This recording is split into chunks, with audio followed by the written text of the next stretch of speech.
ጤና ይስጥልን የተወደዳችሁ ተመልካቾቻችን ሀገራዊ ትንታኔ ላይ እንገኛለን። ዛሬም እንደተለመደው በአንድ ርዕሰ ጉዳይ ላይ ለተከታዮቹ ደቂቃዎች አብረናችሁ ቆይታ እናደርጋለን። እኔ ሱባለው ጋሻውና ባልደረባዬ ደምሰው ሽፈራው ለተከታዮቹ ደቂቃዎች አብረናችሁ ቆይታ የምናደርግ ነው የሚሆነው። የኢራን ጉዳይ ደግሞ የዛሬው መነጋገሪያ ርዕሰ ጉዳያችን ነው። ደምስ እንዴት ሰነበትክ? መስገን ያው ከዚህ በፊት በተደጋጋሚ እንዳነሳ ነው እንግዲህ የመካከለኛው ምስራቅ ጉዳይ አሁን ላይ ቴርሞሜትሩ ኢራን ነው የሚገኘው። ኢራን ላይ ያሉ የተለያዩ ጉዳዮች መካከለኛው ምስራቅ ለሰላም የሚያደርገውን ጥረት የሚወስኑ ሆነዋል። ከሰሞኑ የሚነሱ የተለያዩ ጉዳዮችም አሉ። አሜሪካ ከኢራን ጋር ወደ ድርድር ገብታለች። እንደው ቀጥተኛ ነው አይደለም የሚለው የሚያነጋግር ጉዳይ ነው።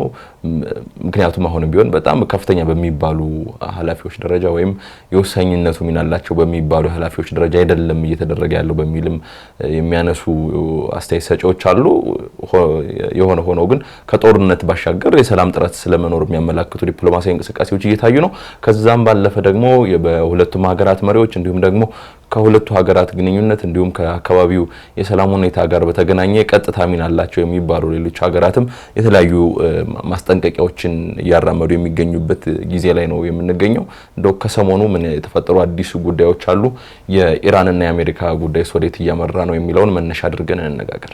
አዎ በዋናነት ያው ትልቁ ጉዳይ ሁለቱ ሀገራት ወደ ውይይት ጠረጴዛ መምጣታቸው ያሳለፍነው ሳምንት ጀምሮ የነበረ ትልቅ ነገር ተደርጎም ሊታሰብ የሚችል ነገር ነው። ትልቁን ጉዳይ እሱ ነው። ምክንያቱም የነበሩት ወታደራዊ እንቅስቃሴዎች ጠንከር ያሉ መዛዛቶች ከአሜሪካም ከኢራንም እንዲሁም ከእስራኤልም በኩል የሚሰነዘሩ የቃላት ጦርነት የሚመስሉ እንዲሁም ደግሞ ወታደራዊ እንቅስቃሴዎችን የማሳየት ነገሮች ነበሩ ጎልተው ይታዩ የነበሩት።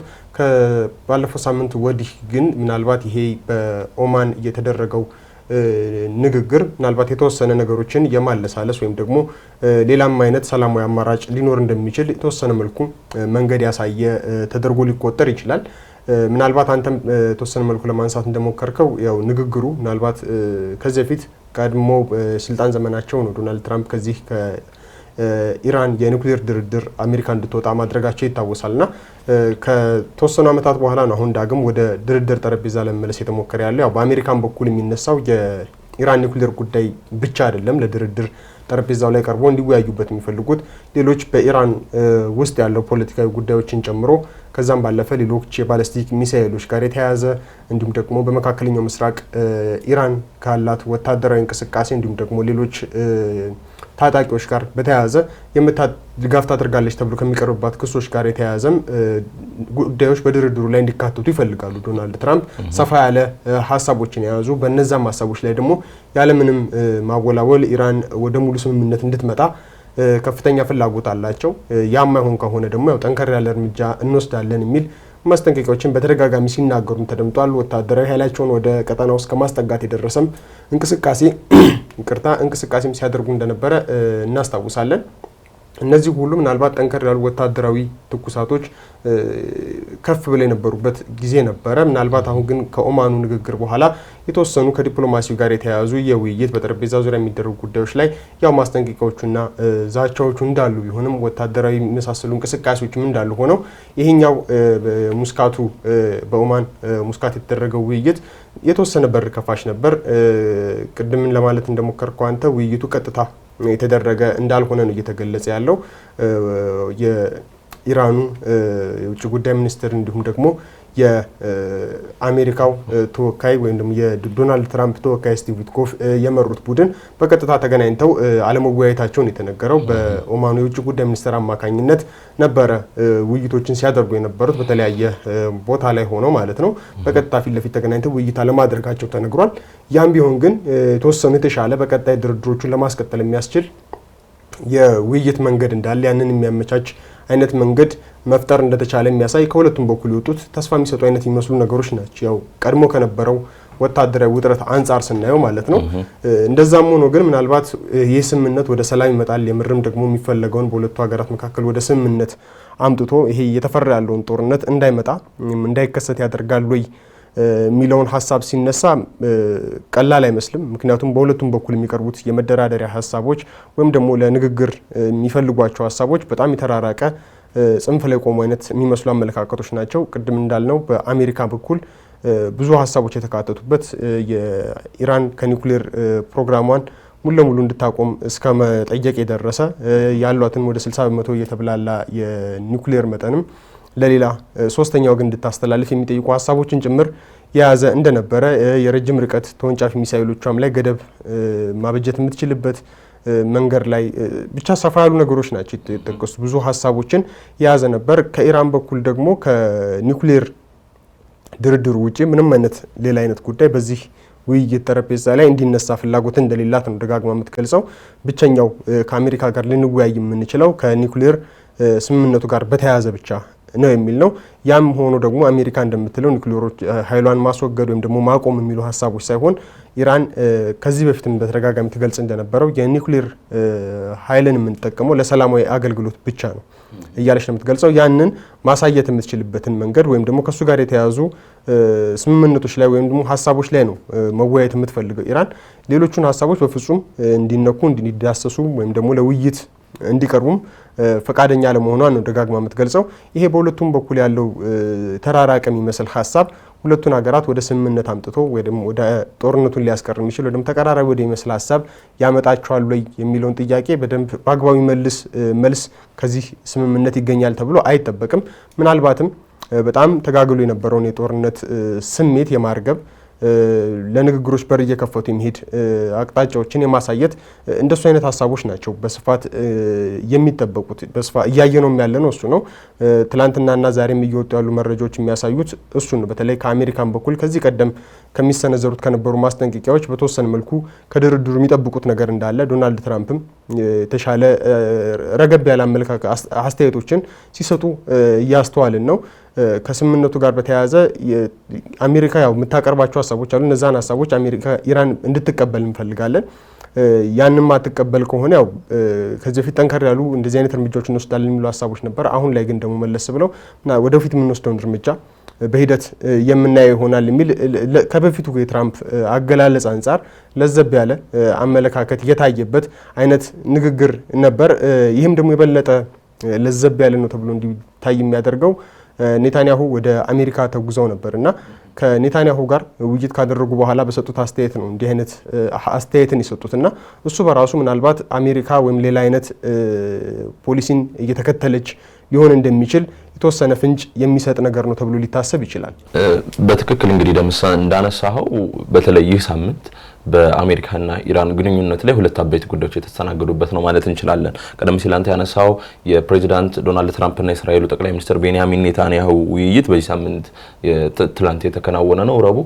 እንዲሁም ደግሞ ከዛም ባሻገር የኢራን የ1979ን አብዮት 47ኛ ዓመት ያከበረች የምትገኝበት ሳምንት ነው። ቴህራን ላይ ህዝባዊ ሰልፍ ተካሂዶ ነበር። እዛ ሰልፍ ላይ ደግሞ የኢራኑ ፕሬዚዳንት መስዑድ ፔዜሽኪያን ተገኝተው ንግግር ያደረጉበት ነው እና በሁለቱ ሁነቶች ላይ የተለያዩ ንግግሮች ተደርገዋል። በተለይም ከዚህ ከኢራንና አሜሪካ ከኢራንና እስራኤል ግንኙነት ጋር በተገናኘ እንዲሁም የመካከለኛው ምስራቅ አጠቃላይ ሁኔታ የሚመለከቱ ማለት ነው። ፕሬዚዳንት ዶናልድ ትራምፕ እያሉ የሚገኙት ከኢራን ጋር ስምምነት የምንፈጽም ይመስለኛል። ስምምነት የማንፈጽም ከሆነ ግን ሁኔታዎችን ለእስራኤል እናሳውቃለን፣ ከዛ ባለፈም የሚፈጠሩ ነገሮችን አብረን እንመለከታለን የሚል ነገር አንስተዋል።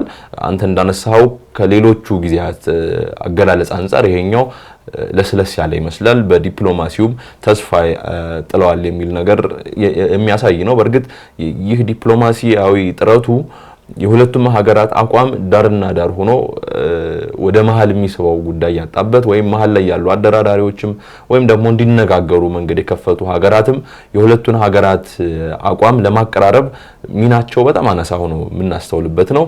ያንን ሚና መወጣት የሚችል ሀገር ወይም አደራዳሪ ሲኖራል ወይ ብሎ ለሚጠይቅ ሰው መልሱ በጣም አስቸጋሪ ነው ሊሆን የሚችለው። ምክንያቱም ኦማን ስትራቴጂካዊ ቦታዋ ወይም ያለችበት ቀጠናው ላይ የያዘችው ቦታ ከዛም ባለፈ ደግሞ እስካሁን የነበራት ዲፕሎማሲያዊ ታሪክ ሁለቱን ሀገራት ለማሸማገልና ለማስተናገድ ምቹ ቢሆንም ሁለቱ ሀገራት ላይ ግን ጫና ፈጥሮ ወደ ተመሳሳይ ወይም ተቀራራቢ ወደ ሆነ አቋም እንዲመጡ ከማድረግ አንጻር ግን በቂ የሆነ ሚና ሊኖራት ይችላል የሚለው ጥያቄ ውስጥ የሚነሳ ጉዳይ ነው።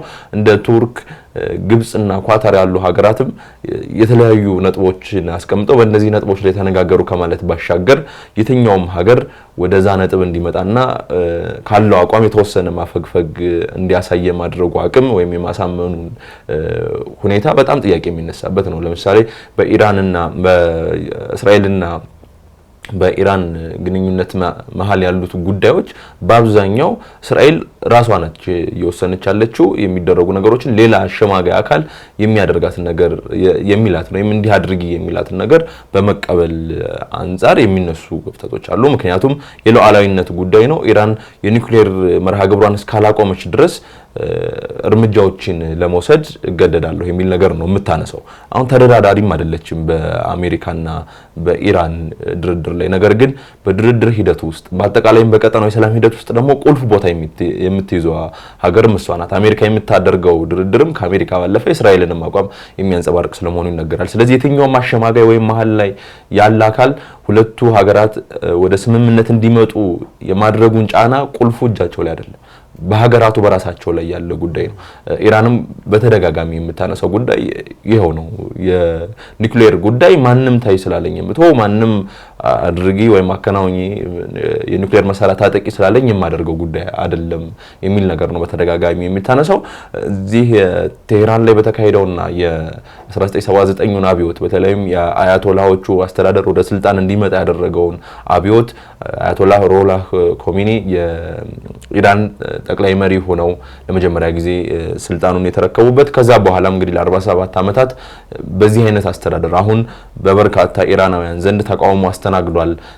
ህዝብ አደባባይ ድረስ ወጥቶ ተቃውሞውን አሰምቷል በሚል የሚነገርለት የአስተዳደር 47ኛ ዓመቱን እያከበረ ይገኛል። እዛ ላይ የተናገሩት ነገርም እኛ የኒውክሌር መሳሪያ የመታጠቅ ፍላጎት የለንም፣ ነገር ግን የኒውክሌር መርሃ ግብራችን በተለይም ለሰላማዊ አገልግሎት ለማዋል የምናደርገው እንቅስቃሴ ማንም ሀገር አቁሙ ስላለን የምናቆመው አይደለም። ስለዚህ በዛ አንፃርም ተከታታይ የሆኑ እንቅስቃሴዎችን ማድረጋችን አይቀርም የሚል አቋማቸውን ያንጸባረቁበት ነው። ስለዚህ ከሌሎቹ ድርድሮች በሚለይ ሁኔታ ሌሎች ሀገራት ከሚያደርጓቸው ድርድሮች በሚለይ ሁኔታ የሁለቱ ተደራዳሪ ኃይሎች አቋም ግልጽ የሆነ መስመር ያበጀበት ሁኔታ አለ። አንተ ያነሳው የዚህ የሚሳኤሎችም ጉዳይ ባላስቲክ ሚሳኤሉም ጉዳይ በኢራን በኩል ለድርድር የሚቀርብ አይደለም በሚል ነው የሚነሳው።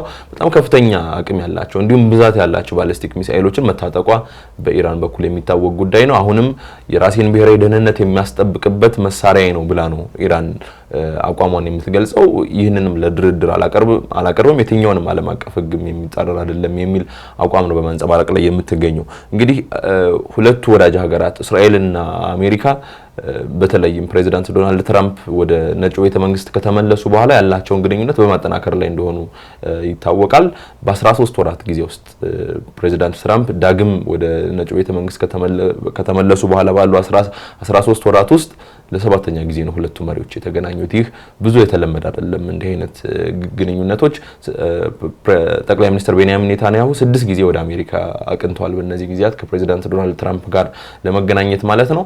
ያሁኑ ውይይት በጣም የተጠበቀ ነበር። ምክንያቱም ከዚህ በፊት በነበሩት ሂደቶች የኢራን ጉዳይ በእስራኤልና በአሜሪካ መካከል የተወሰነ አቋም ልዩነት የሚስተዋልበት እንደነበር እናስታውሳለን። በ12 ቀናቱ ጦርነት ወቅትም ምንም እንኳን እስራኤል ለአሜሪካ ሳውቃ ቢሆንም ጥቃቱን የፈጸመችው ግን ጥቃቱ ምን ድረስ መሄድ አለበት ምን አይነት እርምጃዎች ይወሰዱ በሚለው ጉዳይ ላይ በእስራኤልና በአሜሪካ መካከል የተወሰኑ ልዩነቶች እንዳሉ የምናስታውሰው ነበር። እስራኤል በተለይም የኢራን ውስጥ የአስተዳደር ለውጥ እንዲመጣ አያቶላህ አሊ ካሚኒን ማጥፋት ወይም እሳቸው ላይ እርምጃ መውሰድን እንደ ቀዳሚ አማራጭ ትመለከት እንደነበር በወቅቱ ሲነገር የነበረ ጉዳይ ነው፣ ከ6 ወራት በፊት ማለት ነው። ፕሬዚዳንት ዶናልድ ትራምፕ ግን ያንን እርምጃ እንዳልፈቀዱ የተለያዩ የሚነገሩ መረጃዎች ነበሩና በእንደዚህ አይነት ሁኔታዎች ውስጥ መነጋገራቸው በተለይም ኢራን ላይ ያለው ጉዳይ አሁን ቋፍ ላይ ደርሷል የሚል የበርካቶች ምልከታ ከመኖር ጋር ተያይዞ ውይይቱ በጣም ተጠባቂ ሆኖ ነበር። ነገር ግን የተጠበቀውን ያህል ውጤት አልታየበትም ወይ የተጠበቀው ያህል መረጃ አልተገኘበትም በሚል ነው እየተነገረ የሚገኘው።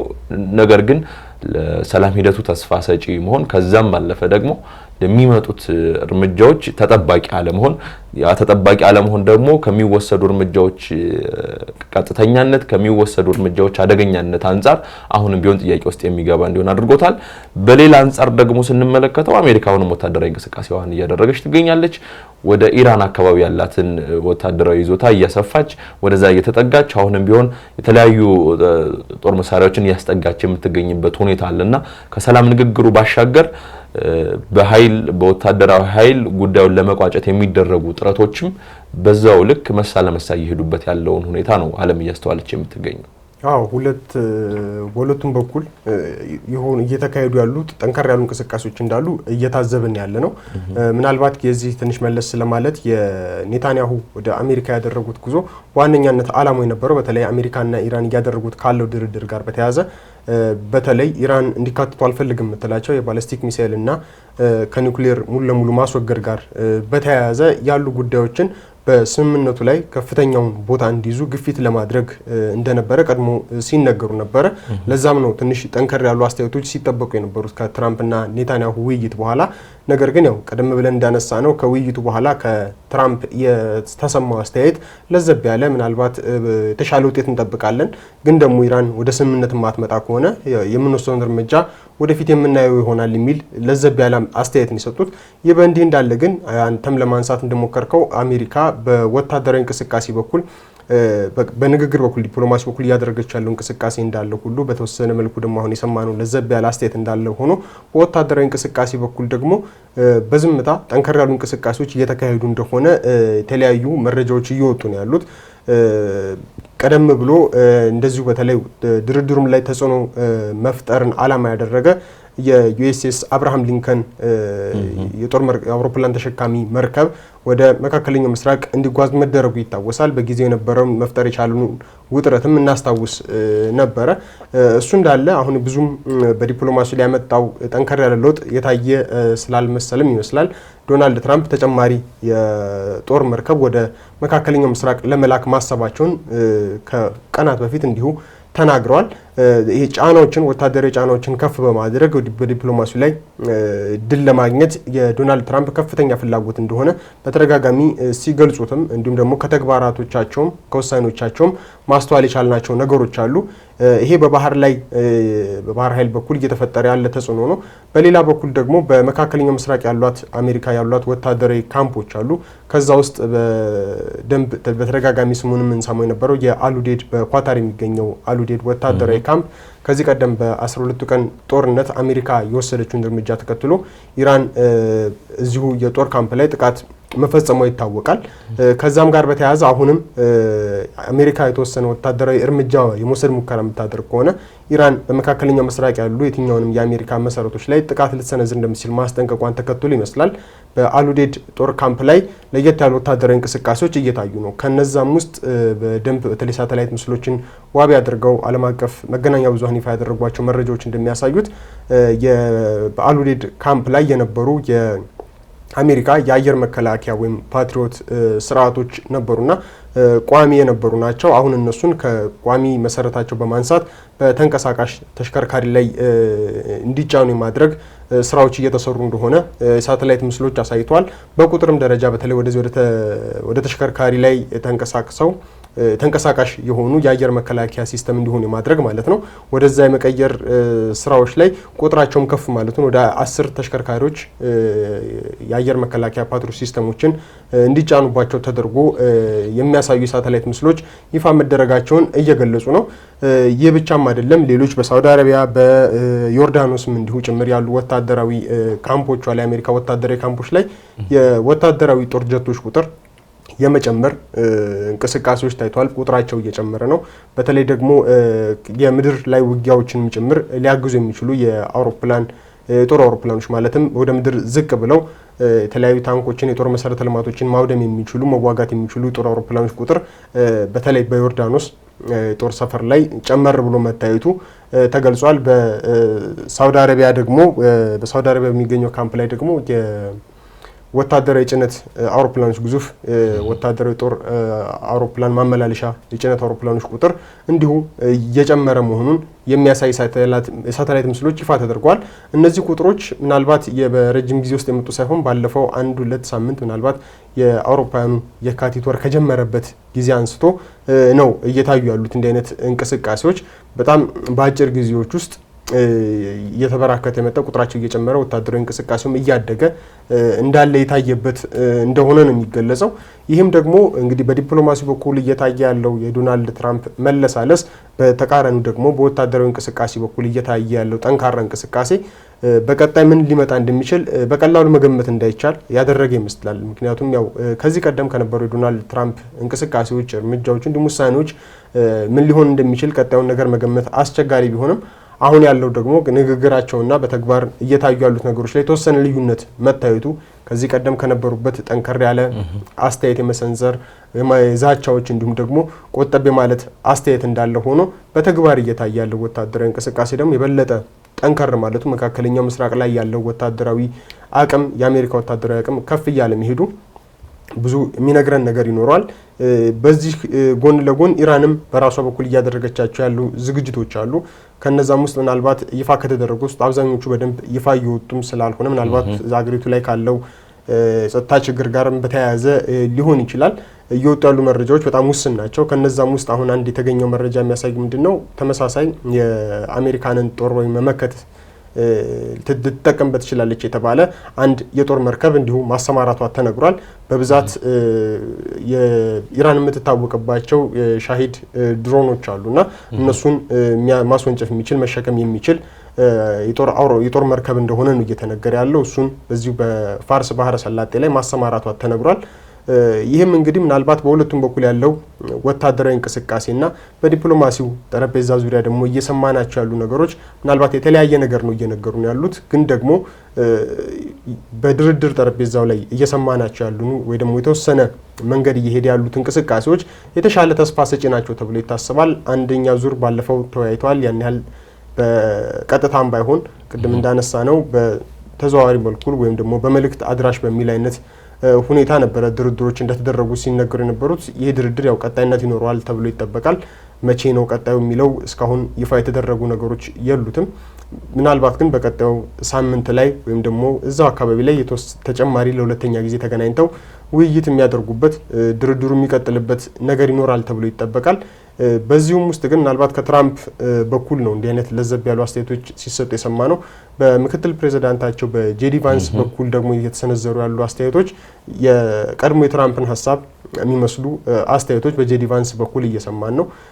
ያም ምንድነው በተለይ ኔታንያሁና ትራምፕ ውይይት አድርገው ከጨረሱ በኋላ ለመገናኛ ብዙሃን ጄዲ ቫንስ በሰጡት አስተያየት ኢራን ሙሉ ለሙሉ የኒኩሌር ፕሮግራሟን እንድታቆም ይገባል፣ ምንም አይነት ኒኩሌር ለኢራን ሊፈቀድላት አይገባም አይፈቀድላትም የሚል ጠንከር ያለ ሀሳብ ሰንዝረዋል።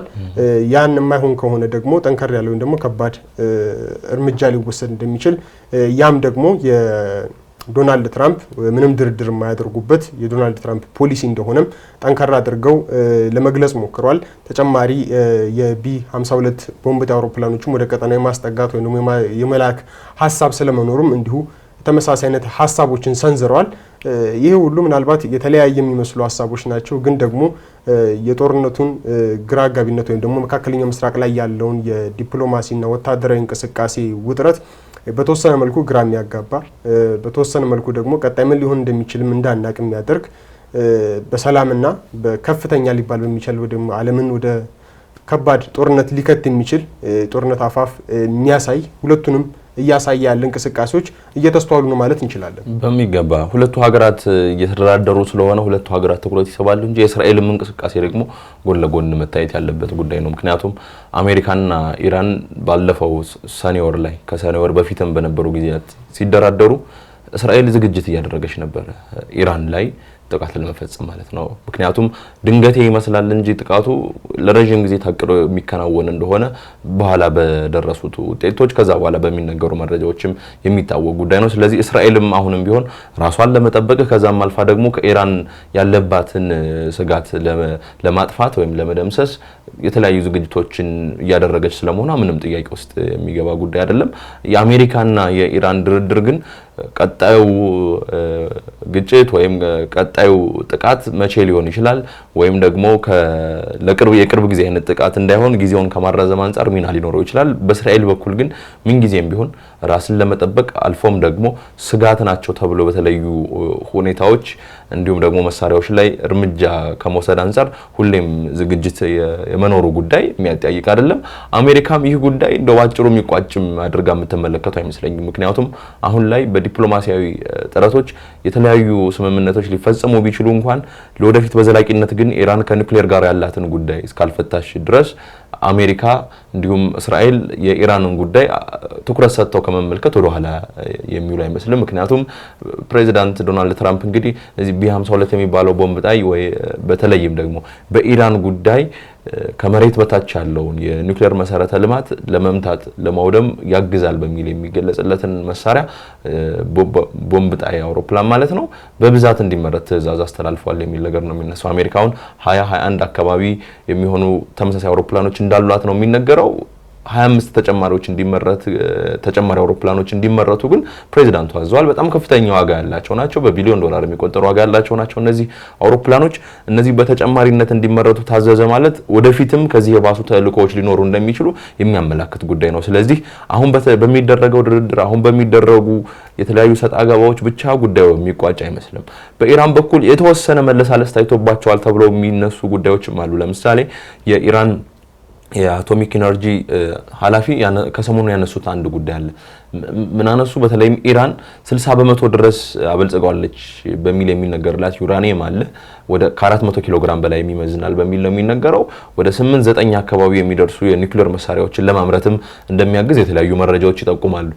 ይህንን የኒውክሌር መጠን ምናልባት ከአሜሪካ ጋር ስምምነት የሚደረስ ከሆነ የበለጸገውን ወደ 60 በመቶ የበለጸገውን ኒውክሌር በአዲስ እንግዲህ ዳይሉት ማድረግ ነው የሚባለው ወይም የተለያዩ ነገሮችን በመጨመር ከዛ በታች እንዲሆን የማድረግ ስራዎች ሊሰሩ ይችላሉ። ነገር ግን ለዚህ ሁሉ መፍትሄ ሊሆን የሚችለው ከአሜሪካ ጋር የሚደረገው ድርድርና ምዕራባውያን ሀገራት በኢራን ላይ የጣሉትን ማዕቀብ የሚያነሱ ከሆነ ነው የሚል ነገር አንስተዋል። የማዕቀብ ማንሳት ጉዳይ ደግሞ ሌላ ብዙ አወዛጋቢ ነገሮችን ይዞ የሚመጣ ጉዳይ ነው። ምክንያቱም አሜሪካ ማዕቀብን እንደ ትልቅ መሳሪያ ነው እየተጠቀመችበት የምትገኘው። ፕሬዚዳንት ዶናልድ ትራምፕ እንዲሁም ሌሎች የአካባቢውን ጉዳይ በቅርበት የሚከታተሉ ሰዎች የሚያነሱት ኢራን ላይ የተከሰተው የውስጥ ችግር ወይም ደግሞ አመጽ የተለያዩ ተቃውሞ እንቅስቃሴዎች አሜሪካና ምዕራባውያን ሀገራት በጣሏቸው ማዕቀቦች የተነሳ እንደተጋጋሉ ያስባሉ። ይህ ማለት እንዴት ነው? የዋጋ ንረት፣ የኢራን ገንዘብ የመግዛት አቅም መዳከም አሜሪካና ሌሎች ምዕራባውያን ሀገራት በሚያደርጓቸው የማዕቀብ ወይም ኢኮኖሚያዊ ጫናዎች ኢኮኖሚያዊ ማዕቀቦች የተነሳ የመጡ ናቸው የሚል አመለካከት ነው ያላቸው። ስለዚህ በኢራን ላይ መሰረታዊ የሆነ ለውጥ ማምጣት የሚያስፈልግ ከሆነ የኢራን ሕዝብ የሚደግፈውን አይነት እንቅስቃሴ ማድረግ አስፈላጊ ነው የሚል ነገር ነው የሚያነሱት። ስለዚህ ማዕቀቦች የዛ ትልቁ መሳሪያዎች ናቸው። አሁንም ቢሆን ማዕቀቦችን ለማንሳት አሜሪካና ሌሎች ምዕራባውያን ሀገራት ይስማማሉ የሚለው በትልቁ ጥያቄ ውስጥ የሚገባ ጉዳይ መሆኑ የሚቀር አይደለም። ስለዚህ በኢራን በኩል የተወሰነ መለሳለስ የሚመስሉ ጉዳዮች በተለይም ከኒውክሌር አቅም ጋር በተገናኘ በአንድ በኩል ከፍተኛ የሆነ የማበልጸግ ሂደት ላይ ያለ ዩራኒየም መኖሩን አምነዋል በኢራን በኩል። ከዛ ባለፈ ደግሞ እሱን ለማስተካከልም ፈቃደኛ ነን የሚል ነገሮችን እየተናገሩ ነው። ስለዚህ እነዚህ ጉዳዮች ሲደመሩ የድርድር ሂደቱ ስብስብነት ከዛ ባለፈ ደግሞ ቀደም ሲል አንተ ያነሳው በወታደራዊ መስኩ የሚደረገው እንቅስቃሴ ዲፕሎማሲን አስቀድሞ ጫና በመፍጠር ማለት ነው ኢራን ላይ ጫና በመፍጠር ምክንያቱም ጦርነት የሚጀመር ከሆነ ኢራንና አሜሪካና እስራኤል ያላቸው አቅም ኢራንን በብዙ መጉዳት የሚችል እንደሆነ የሚታወቅ ጉዳይ ነው። ስለዚህ ከዛ ይልቅ ዲፕሎማሲን ተመራጭ ለማድረግ ኢራን ላይ ጫና የመፍጠር ሂደቶች እንቅስቃሴዎች ናቸው በሚል ነው በርካቶች እያነሱ የሚገኙት።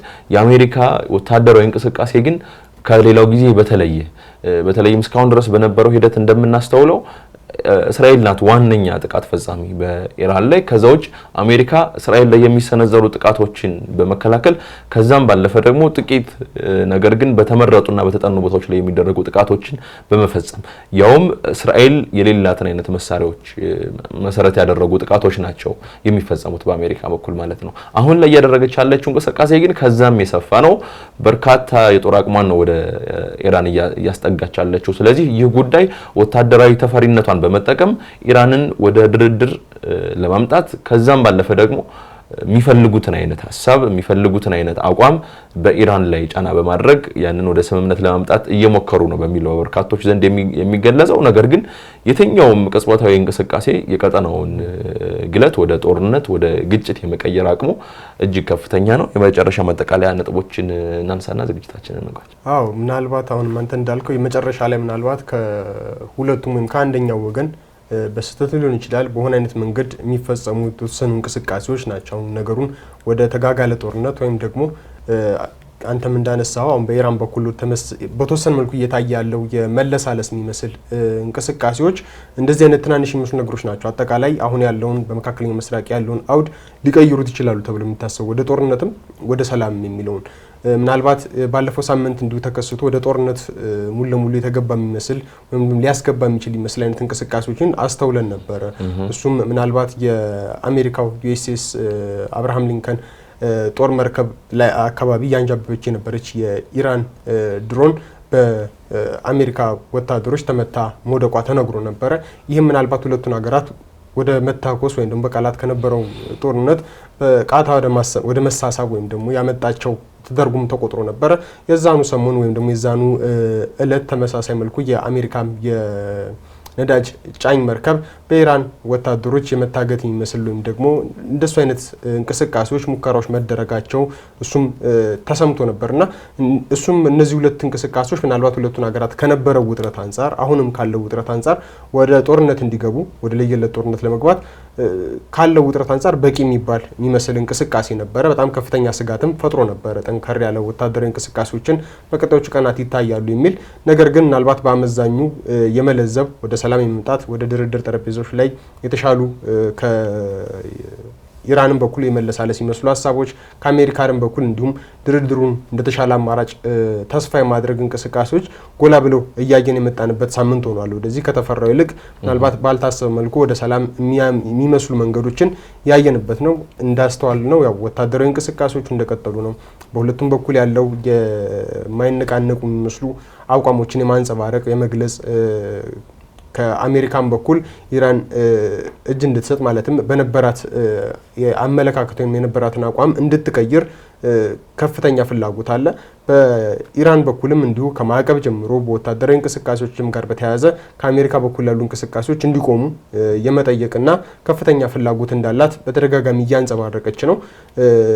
በሁለቱም በኩል እንዲህ አይነት ለማቀራረብ ትንሽ ከበድ የሚሉ ነገሮች ነው ያሉት። ቀደም ብለን እንዳነሳ ነው ደግሞ በሁለቱም በኩል የተሻለ ተቀባይነት ያለና የተሻለ ተጽዕኖ ፈጣሪ የሆነ አደራዳሪ አካል አለመኖር ምናልባት ሁለቱን ሀገራት ወደ ድርድር የማምጣትና ወደ ሰላም የማምጣት መንገድ የበለጠ ትንሽ የተራራቀ እንዲመስል አድርጎታል። በቀጥታ በሁለቱ ብቻ እንዲወሰን ያደረገው ነው። ያው ምናልባት በኦማንም ከገለልተኝነት አንፃር ነው እንጂ ተመራጭነት ያደረጋት ሀገሪቱን ለድርድር እና ይህንን የሁለቱን ሀገራት ውይይት ለማስተናገድ ተጽዕኖ ከመፍጠር አንፃር በአሜሪካም እንዲሁም በኢራንም በኩል ያን ያህል ተጽዕኖ የመፍጠር አቅም አላት ተብሎ የሚታሰብ አገር አይደለም። ካላት ከሁለቱም በኩል ካላት ታማኝነት ወይም ደግሞ ገለልተኝነት አንፃር ነው አገሪቱ ተመራጭ ልትሆን የቻለችው። በተረፈ ሌሎች እንደ ቱርክ ሌሎችም ሀገራት እንደ አማራጭ አድርጎ መሀል ላይ ለማቅረብ እየተሞከረ ነው። በተለይ ግብጽ፣ ኳታርና ቱርክ በአደራዳሪነት እንቅስቃሴ ለማድረግ የተለያዩ ሙከራዎችን ያደርጋሉ። ግን በሁለቱም በኩል እኩል ወይም ደግሞ ተመሳሳይ የሚባል አይነት ተቀባይነት ያላቸው ሀገራት አይደሉም። ተጽዕኖ የመፍጠር አቅማቸውን በሁለቱም ሀገራት ላይ በዛው ልክ ካለው ውጥረት አንጻር ተመጋጋቢ የሚባል አለመሆኑ በቀጣይ ያለው ድርድር በቀጥታ በሁለቱ አካላት ቀጥተኛ ውይይት እና ደግሞ በሁለቱ አካላት በተወሰነ መልኩ ሀሳባቸውን የማለዘብ አይነት እንቅስቃሴ ላይ የሚወሰን ነው ተብሎ ይጠበቃል። ምክንያቱም በሁለቱም በኩል እንዲህ ያለ የጠነከረ ወይም ደግሞ ማይነቃነቅ ይመስል አቋም ተይዞ የሚገባባቸው ድርድሮች ወደ ሰላም ወይም ደግሞ ወደ ስምምነት ለመምጣት ትንሽ የራቀ ይመስላል። ከስምምነት ይልቅ ወደ ጦርነት ለመግባት ነው በሁለቱም በኩል ያለው አመለካከትና አቋም የቀረበ ሆኖ እያየን ያለ ነው እና ከሁለቱም በኩል የሚታዩ የተወሰኑ መለሳለሶች ወደ ሰላም የሚፈለገውን ሰላም ለማምጣት የተሻለ አስተዋጽኦ ይኖራቸዋል ተብሎ ይጠበቃል። በወታደራዊ እንቅስቃሴን በኩል የምናያቸው ነገሮች እንደዛው የራሳቸው እየፈጠሩት ያሉት ስጋት አለ። ወደ ጦርነት ለመግባትም ከፍተኛ አጋላጭነት እያሰፉ እንደሆነም እናያለን። ምክንያቱም ባለፈው እንዳነሳ ነው አሁን በተወሰነ መልኩ ባለፈው ሳምንት ተፈጥሮ እንደነበረው ትናንሽ የሚመስል የወታደራዊ እንቅስቃሴ ነገሮችን ወዳልተገመተ እንቅስቃሴ ሊቀይራቸው ስለሚችል ማለት ነው። ምናልባት ይህንን ነው ተስፋ የምናደርገው ከፍተኛ ጦርነት ወይም ደግሞ የተሻለ ወደ መግባባት የሚያመጣ የሰላም እንቅስቃሴን በቀጣዮቹ ሳምንታት ወይም በዚህ ሳምንት መጨረሻም ከሚደረጉ ከሁለቱም ሀገራት አስተያየትም ሊሆን ይችላል ውሳኔዎች ይጠበቃል ተብሎ ይታሰባል። በሚገባ እንግዲህ ከመጋረጃ ጀርባ ወይም ደግሞ መገናኛ ብዙሃን ያልሰሙት የፕሬዝዳንት ዶናልድ ትራምፕና የጠቅላይ ሚኒስትር ቤንያሚን ኔታንያሁ ውይይትም ሊኖር እንደሚችል ይጠበቃል። ምክንያቱም ሁሉም ነገር ለመገናኛ ብዙሃን ይፋ ላይሆን ይችላል። ከዛም ጋር በተያያዘ እንግዲህ በቅርብ ቀናት የሚፈጠሩ አዳዲስ ጉዳዮች ሊኖሩ ይችላሉ። ሀገሬ ትንታኔ እንግዲህ የሚፈጠሩ ጉዳዮችን እየተከታተለ ለተመልካቾቹ የሚያደርስ ይሆናል። የተወደዳችሁ ተመልካቾቻችን አብራችሁን ስለቆያችሁ እናመሰግናለን። እኔ እሱ ባለው ጋሻውና ባልደረባዬ ደምሰው ሽፈራው ላለፉት ደቂቃዎች አብረናችሁ ቆየን። ጤና ይስጥልን።